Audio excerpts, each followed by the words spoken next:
רדיו.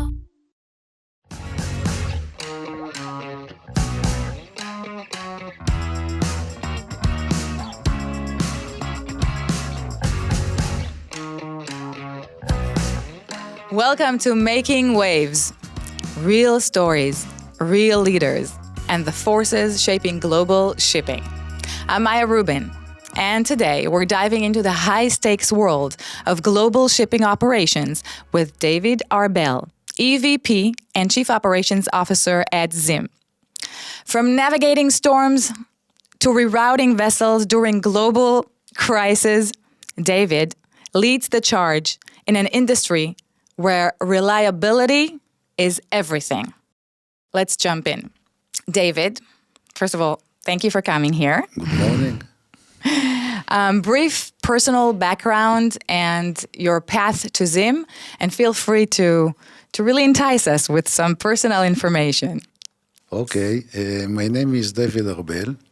I'm the Chief Operation Officer of ZIM Integrated Shipping Services, one of the 12 global shipping companies on worldwide. Our turnover is about $8 billion, and we have more than 4,700 employees. Wow.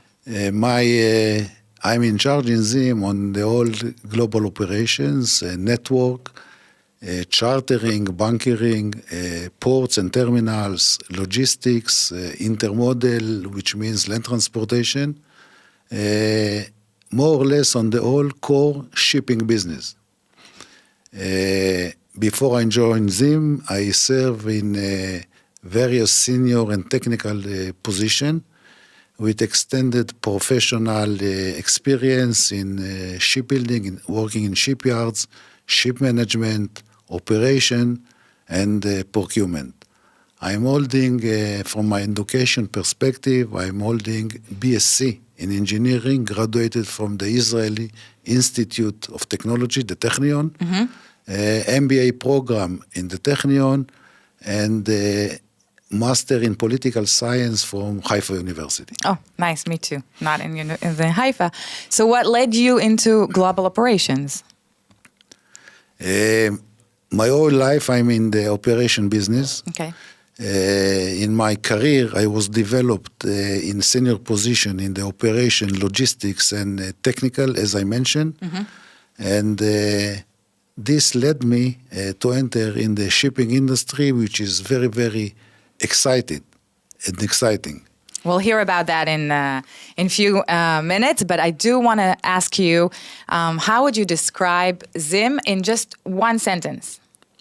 ZIM is, in one sentence, is very, very difficult, but how to say it, the whole industry is very romantic occupation. I mean, to be in the shipping because it involves different cultures, global scale, very, very dynamic and unpredictable industry. And ZIM, how to say, ZIM is a very, very agile and very, very focused.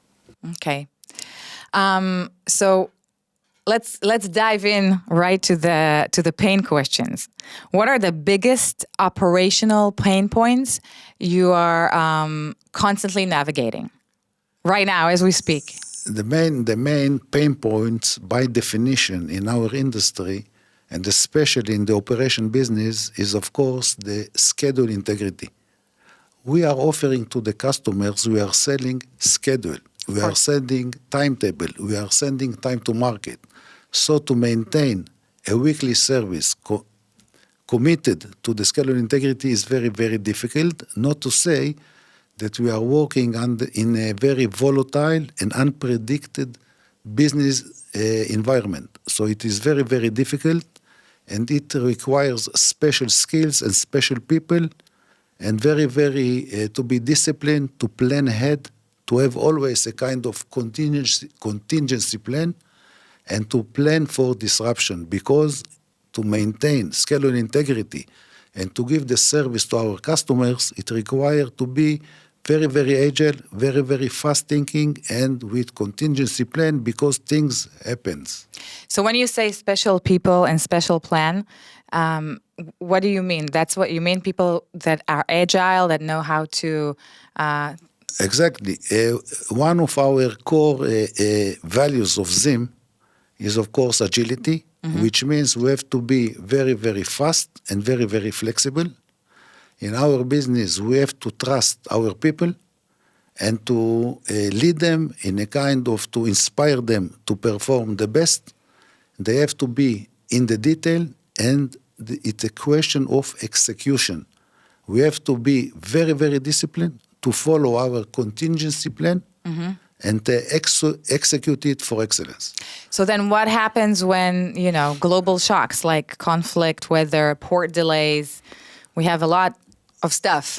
Exactly. So my day-to-day is, of course, is a kind of a mixture of taking decision. From one end, I have to take strategical decision, and from the other end, I have to take real-time reviewing our vessels' performance, reviewing the status at ports, giving a kind of a solution to unpredictable and unnecessary interruptions, and this is more or less what we are doing. And having said that, it's a question of execution, and our operational teams and people are extremely important, and we are conducted a daily communication with our people on a global scale, making sure that everybody is aligned per ship, per port, and per unpredicted measures that we have to take.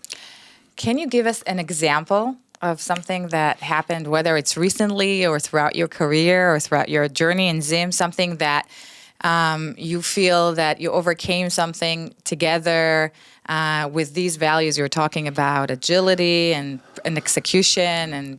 Yes, our industry, and sometimes especially ZIM, we are influenced by exogenous factors that we cannot manage and cannot control.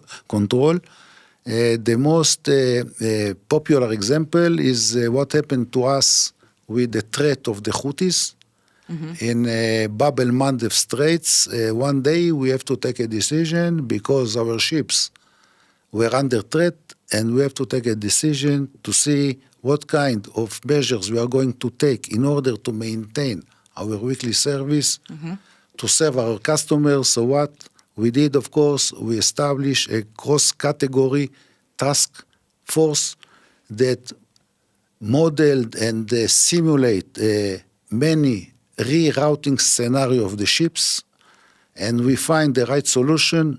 We add additional capacity to compensate the bypassing of the Cape of Good Hope, and by being agile and very, very fast, we succeed to overcome it and to maintain our service to our customers. And this is a kind of example that the whole operation and the commercial people in ZIM had to team up together, working hand in hand. And do you... I don't know if it's politically correct to ask or not, but I will ask anyways. Do you find that luck had something to do with it? Because, like you said, there's missiles from the Houthis. We don't know where they're going to land. We don't know what's the route. As prepared as you are, and you were, and I'm sure you were, things happen. So, would you add this also? Let me comment to what you said. Luck. Luck is very, very important. Napoleon said, "Don't bring me clever generals, bring me lucky generals." So he knows what he was talking about. Exactly. So luck counts. But in our particular case, it's not a question of luck. It's a question how we are going to reroute our ships instead of going via Bab el-Mandeb to the Suez Canal. Once the passage is blocked by the threat of the Houthis, we took a decision to bypass and to go via Cape of Good Hope, bypassing Africa and coming back to the East Med via Gibraltar and the Mediterranean. So it's not a question of luck. But they could have rerouted, no? The Houthis, for instance. No, we bypass the problem. We bypass the Houthis threat by bypassing via the Cape of Good Hope. But the challenge was to adjust the capacity, to bring the right ships, and to maintain our weekly service to our customers. Of course, that's the most important thing. How have tools like ZIMARK changed the way you manage cargo and operations? ZIMARK is one of ZIM subsidiaries, and it's linked to our strategy. ZIM has a unique strategy. Imagine a kind of football, American football. The ball has its own shape. So the core business of the company is the shipping. It's in the middle, but we are investing a lot of money in many startups. One of them is ZIMARK. Those are, from one end, hedging our risk in case we will have difficulties in the shipping business. And from the other end, it's a kind of engine growth to the company. So this is a very unique strategy that ZIM adopts. As for ZIMARK, ZIMARK is going to change the logistics. It's a very unique technology in which you can identify inventories or data by printing it on a mark, and when you are scanning it from far away, you don't need proximity. You can scan it as long as your eyes see it. You can scan it, and once you are scanning it, it goes to the cloud, and then you receive on your smartphone a kind of a loading page with the data that was on the ZIMARK. Now imagine that every year, every business, let's take Israel as an example, has to do a kind of inventory count. So now you are coming with this ZIMARK, and everything has this ZIMARK on it, and you are going with a camera, and with one shot you are scanning everything, and imagine you see everything in your mobile. Or if you are sitting with your husband at home, and you are watching TV, and you see a kind of a cruise vessel that is running, and then you see small ZIMARK on the bottom right side, you are scanning it with your smartphone, and then you see a page on your smartphone, welcome to the cruise, you can now book. So this is something very, very unique, and we think this is the next generation, and it is going to influence all of our life. Not only the logistics. Good. Sounds interesting. So I don't know if ZIMARK is the tech innovation you're personally most excited about, or do you have anything else that your tech innovation? I'm very, very excited from ZIMARK, and this was a very good example that I shared with you. It's not only on the logistics, it's on many fields, and we can implement it. Imagine in supermarkets, in inventories, all over on containers. You can identify everything with very, very fast. Okay, now we're going to the people behind the process. That's always the most interesting and important thing. I read here mentorship. You have mentorship programs in ZIM. Are you familiar with anything that happened in this? ZIM, the company, is allocating a lot of attention to the people. At the end of the day, everybody has ships, everybody has containers, but what counts is the people. And the company is paying a lot of attention to the people, to the career of the people, and definitely we have many programs in ZIM in order to improve the managerial skills. We have training programs. We have many workshops, and definitely in very specific cases, we also have personal mentoring to give, of course, feedback and to accompany a manager to improve his managerial skills, his character, and definitely it's very, very important. Did you get to be a mentor or mentored by someone?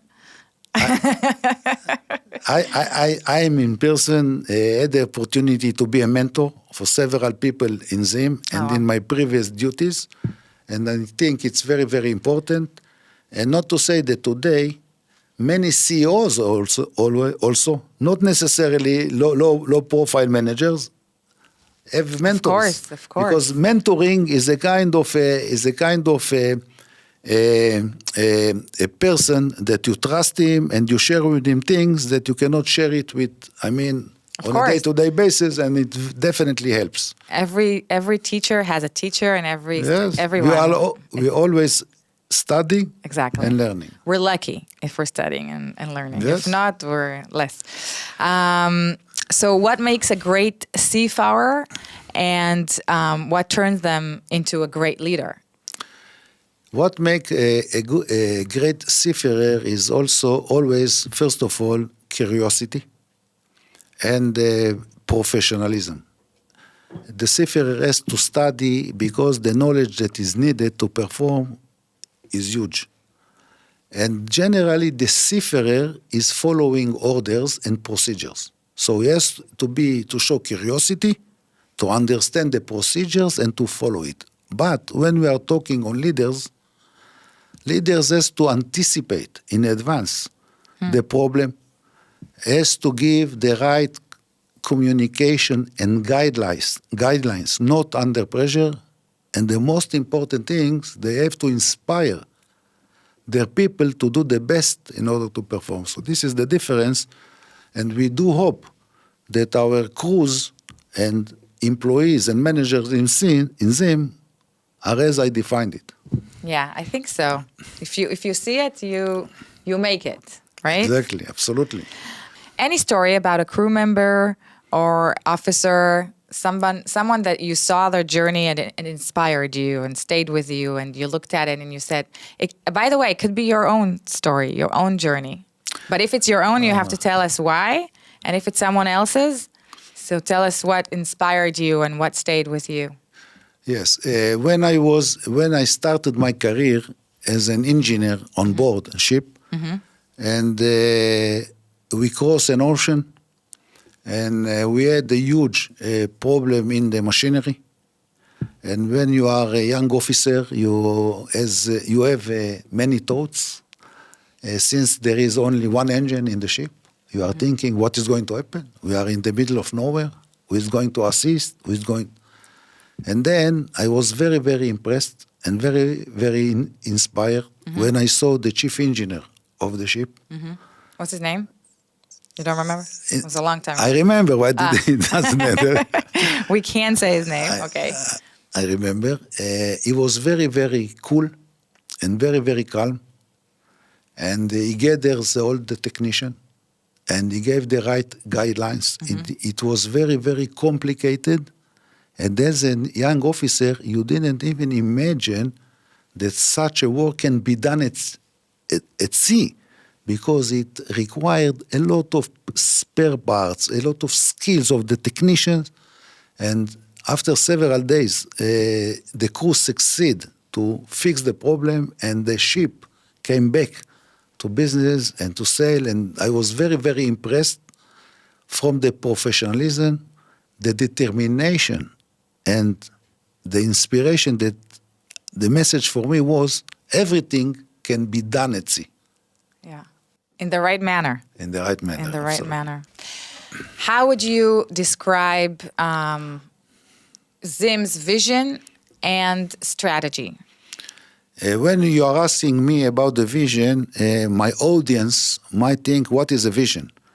So a vision is the future picture that you want to see your business or your company. And in this respect, ZIM is very, very special because our vision is innovative shipping dedicated to you. What does it mean, innovative? Innovative means that we cannot compete with everybody everywhere, and we have to bring something that is very, very unique. Right. So having said that, our competitors has bigger ships than us, has modern ships than us. So what kind of value we are going to bring in order to compete? Okay. So the innovative this is the issue. And having said that, I mentioned already that we are investing in many startups that are with synergy to our core business and are bringing us the added value. And when I'm telling you innovative means that the electronic bill of lading, ship forward, many digital things, easy to do business, that we are differing ourselves from our customers. And in this respect, ZIM is leading. Right. So this is a very, very unique to ZIM. And this is a huge change, and everybody that sees ZIM, I mean, on even on the roads, you see our containers are marked with ZIMARK. It's something that is very special, that each and every ZIM employee has it. It's kind of internal passion, ZIMARK, to succeed. And you see the colors, that the company is very, very young, with many, many colors, and very, very young spirit and dedication. When did this shift happen? You can see our containers with the Z factor. What does it mean, the Z factor? It means a kind of internal passion that every employee has, and everything is aligned. We are accumulating the wave that each and every employee is doing to a huge wave of ZIM. You can see the colors, very, very young spirit, and this is the new ZIM. So it happened, it started, the big move started as from, in 2017, our new CEO took the lead of ZIM, Mr. Eli Glickman. He was CEO of one of the biggest cellular company and the CEO of the Israel Electricity. Right. He came to ZIM, bring with him a new spirit that from the cellulars that succeed to change the mindset of ZIM, putting the customers in the centers, the colors, the spirits, the Z factor, everything has changed in the last years, and today we are running with a vision, with a very colorful values, easy to do business, and we are very, very customer-oriented and customer-focused. You supported the appointment of ZIM's first female captain. Why was that moment significant for you? It was very significant for me and very, very important for me because first of all, it is representation. I think that our shipping, the industry, especially on board the vessels, are dominated by males. And to a point, Captain Shani, for the first time, it was, first of all, she's very, very talented. When was that? It was 3 years ago. Okay. She was she's very, very talented, excellent performance, and it was great opportunity for us to do a kind of such a step to empower women's. It's not only gender, it's because she deserved and she performed excellent. And today in ZIM, we have 2 captains, 2 females captains. And we are, of course, we are looking forward to proceed. And lucky we that we have those captains. Nice. Well, I think we're going to get to meet them in the next episodes, or at least one of them, Shani. Looking at the next decade, what changes do you see coming to global shipping? What I see that is coming is, of course, the decarbonization, the environment, less going to net zero emission. There is already a kind of IMO program that by 2050, I don't know where we will be, but the target is to net zero emission. We are talking about greenhouse gases, to less pollute CO2, which is a part of course, the traditional fossil fuels. And definitely it is going to influence the industry. Not to say that the digital is entering very, very fast. And today the customers not necessarily care on what ship their container is coming. They're most excited to know exactly to receive the right service, easy to do business, and digital. And having said that, this is the future, and I think ZIM is leading in this respect. Of course. Ships, LNG.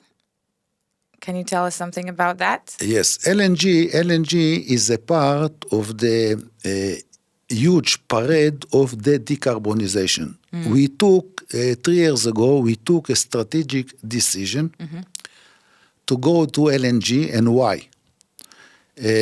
because we of course we are a part of the global shipping industry, and there are regulations that are going to enter into force to reduce the CO2 emission. LNG propulsion is not the ultimate solution, because still by using LNG, which is liquefied natural gas, there is still CO2 emission, but it is reduced by 25 to 28%. Okay. But in the interim stage, not the final solution, this is the best available solution. And we see we are already operating 28 LNG ships. This is the fourth year that we are running with them. This is the ultimate solution on a global scale. Okay. Definitely new technologies are about to enter, but still they are not mature. So this is a kind of a step that ZIM took. We took it knowing that the technology might change. So from the commercial perspective, we didn't own the ships yet, but we are chartering, long-term chartering, with a kind of purchase option in order to mitigate or to reduce the risk in case the technologies might change. I understand. And they probably will. In one sentence, what's your golden rule when it comes to operations? But let's see if you can do it in one sentence. Yes, the golden rule in operation, as I mentioned, always plan for disruption. Always something is going to happen. Always be in a kind of a contingency plan. Trust your people and inspire them to do the best. That's nice. That's a nice one sentence. David, thank you. Do you have anything else to say? Would you like to share something else? What I like to say, something about ZIM. ZIM is in the last years, in the last 3 to 4 years, Right. ZIM made a huge jump from operating 45 ships in 2020. Today, we are operating close to 150 vessels. The company jumped more than 3 times. Out of them, 15 pure car carriers and the rest are container ships. The company has the newest ships in the industry. More than 50% of the ships are brand new LNG vessels and very, very, very modern ships. The company is very, very strong in digital. As I mentioned, our strategy, of course, we are investing in many startups with synergy to the core business of ZIM. We are the pioneers in electronic bill of lading. We mentioned ZIMARK, and we ship forward, and we have many, many startups that supports the core business and our growth engines. And of course, the green, Of course, the green future. green, Yes. Green future, ESG, and more or less, so finished. So, David, thank you. Wait. Thank you. Thank you for taking us inside the control room of global shipping, where split-second decisions, like you said, and long-term strategy collide. Our listeners, you've been listening to Making Waves. Real stories, real leaders, and forces that shaping global shipping. If you enjoyed this episode, follow, rate, and share the podcast. It helps us reach more listeners and keep these stories coming. See you next time.